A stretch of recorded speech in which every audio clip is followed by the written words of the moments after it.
এত লম্বা লম্বা সবুজ কালার এগুলো কি? মনে হয় তো বেগুন। তো চলুন আজকে বেগুন রান্না করি। তো আমি বেগুনগুলাকে কেটে নিলাম। তারপরে একটু ভেজে নিব।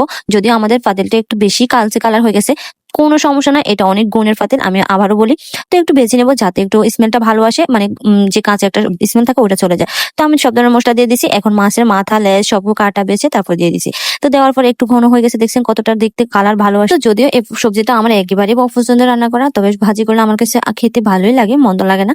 তো যাক এখন এসব কথা না বলে তো চলো রান্না আরেকটু বাকি আছে ওইটা শেষ করে নিই। তো এখন জল দিয়ে দিলাম মানে কষানো শেষ। এখন শেষ পর্যায়ে যে জলটা দেওয়া ওইটা দিয়ে দিলাম। জানি না কেন তরকারি রান্না করার সময় আমার একটু জলের পরিমাণটা বুঝতেই পারি না, বেশি হয়ে যায়। তো যাক তারপরেও শুকিয়ে নিলাম আগুনের কাছে সবকিছুই হার মানে। রান্না ভালো পারি বা কম ভালো পারি তবে নাড়াচাড়া করতে আমি খুবই ভালো পারি। এটার দিক দিয়ে আমি পারদর্শী, কারণ আমি ভালো নাড়াচাড়া করতে পারি। তরকারি রান্না করতে গেলে আমার নাড়াচাড়া করতে করতে মাছ ভেঙে 24 টুকরা হয়ে যায়।